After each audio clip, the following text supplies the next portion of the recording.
Welcome on board episode 2 of my 16-night Moroccan adventure on board Sky Princess. This episode features the first 7 sea days. Join me as I eat and drink my way from Fort Lauderdale to the Azores, our first port of call.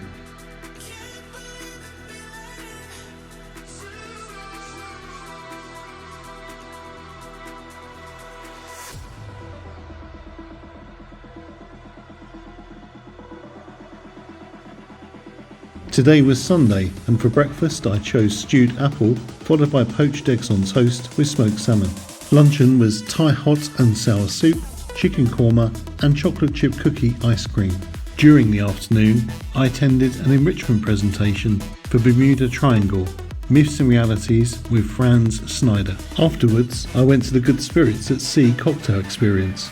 Here, the bar staff narrate as they make cocktails, which is shown live on the TV screen, and videos are shown, showcasing the origin of the drink and the ingredients. Arrive early to be sure of a seat. I had Apple's Delight and the Great Pumpkin before making my way to dinner, only to discover this evening the queue is going to be all the way up the staircase, which is dangerous, especially bearing in mind the age of some of the passengers. The queue was for guests who had made reservations, but don't just take my word for it. Have a look at Lost Ashore's website, where Victoria says, "When I sailed on Sky Princess, there were enormous queues to the dining room that seemed to stretch on forever. On Enchanted Princess, I did not have to queue for dining at all, not a single time." So, after a few days, when I'd finally had enough of queuing for dining each night, how do you think guest relations handled it? Do you think they empathised and apologised? No, of course they didn't. They accused me of lying, saying there were no queues for dining. I presented them with photographic evidence. They switched to saying that those people in the queue don't have reservations. I explained they did, as the staff in the restaurant patrolled the queues checking. Everyone in that queue had a reservation, yet were forced to queue, waiting. Another Sky Princess guest relations lesson in how not to deal with guest experiences. You'll note there is no internet connection. Not only was the Medallion app not working, but we couldn't connect to the internet either. Princess have warned us a few days prior to the cruise that reception would be intermittent across the North Atlantic, which is unusual as other ships don't have the same issue. However, on Sky Princess, there would be no internet connection at all whilst on board, even in ports and in the English Channel, again where I've never experienced any issues before. This meant guests could not check restaurant reservations or menus, etc.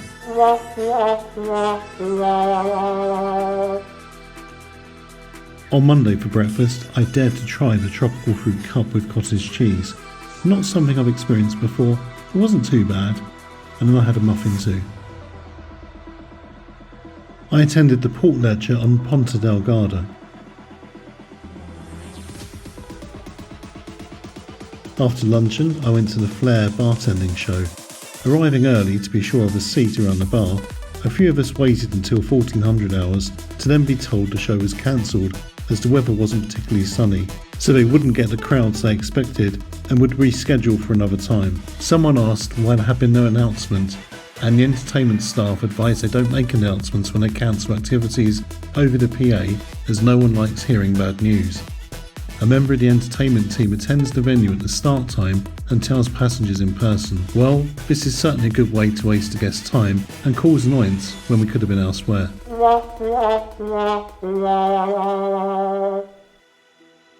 Every time I passed the Vista Lounge, usually on the way to and from dinner, as it was towards the aft of the ship, it was always closed for an exclusive special event, which became frustrating as I couldn't try this venue. It was only later in the voyage I realised this was where elite passengers could go for their free drinks and snacks.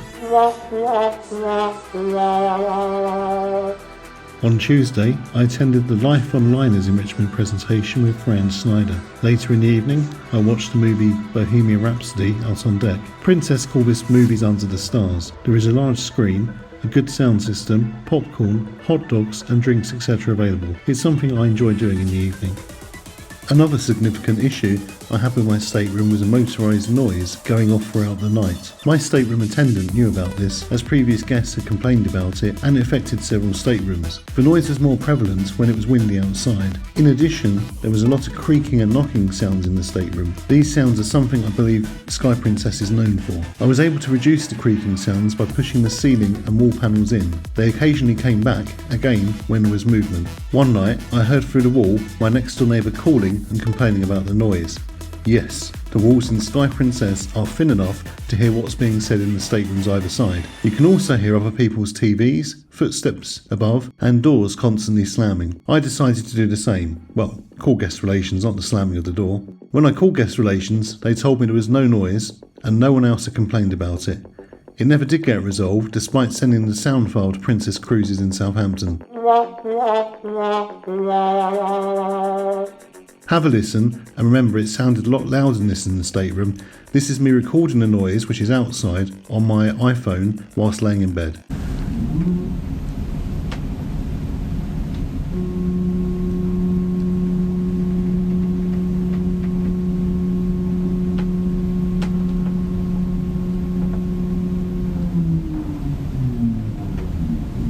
If you've heard this noise before, or better still, you know actually what causes it, please leave a comment below. I'd love to hear from you. On Wednesday, I had a light breakfast at the International Cafe rather than going to the main restaurant. I went to another enrichment presentation, Avoiding Disaster, starting with the Titanic by, you've guessed it, Franz Schneider. On Wednesday afternoon, we heard from the captain for what I believe was the first time. Up until now, I think all announcements have been made by the officer of the watch or entertainment director. The captain advised we'd no longer be calling at the Azores, our first port of call on Saturday due to the weather. No alternative port would be provided and we'd be sailing a little more slowly towards Funchal to arrive on Monday as planned. Later that day, I attended guest relations to ask for a letter from my insurance company so I could claim for a missed port. All the staff member kept saying is, "You heard what the captain said, it's due to the weather." I reiterated I knew why we were not stopping and all I wanted was a letter from my insurance company. We went round in circles a few more times and then I was told every stateroom would receive a letter. Of course, we didn't, and I had to chase this again. So on the TV you can see that not only did the internet not work during the voyage, even the medallion net on the cabin TV didn't work properly either, and constantly defaulted to BBC World News after displaying an error message. You can forget about ordering a drink using the app. It worked twice during the voyage and then just went on to cancel the order completely.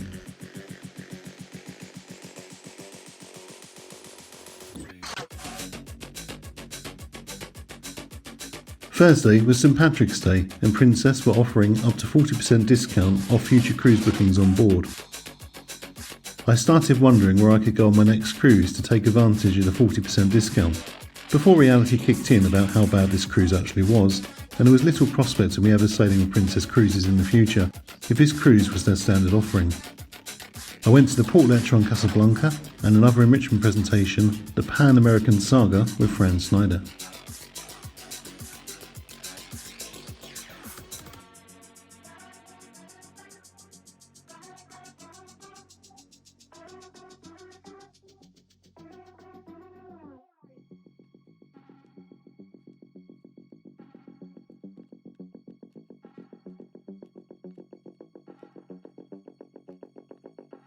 Friday, another port lecture, this time on cadets, and an enrichment presentation, Cruising the First Century by Franz Schneider.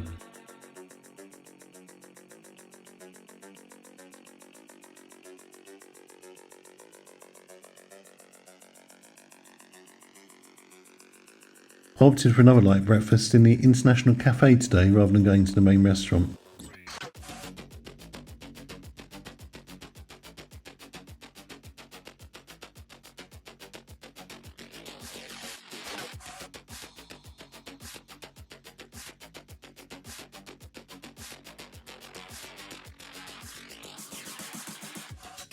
Today was the rescheduled bar flaring, introduced and compared by Oz from the entertainment team. I've only ever seen this on the Tom Cruise movie Cocktail. It's even more difficult to do on a moving ship. Here are a few clips of Var from Croatia and Bonnie from the Philippines demonstrating their skills. Bonnie and Var looked after me really well when I was at their bar.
Tomorrow, we should have been docking at Ponta Delgada. Instead, we had 2 more sea days. Please like and subscribe, it really will help me to grow my channel and share my content with others. Join me for my next episode, 2 more sea days and our first port of call in Funchal, Madeira, where I take part in a walking food and drink tour.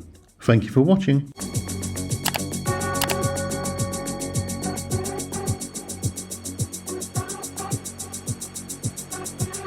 Experience.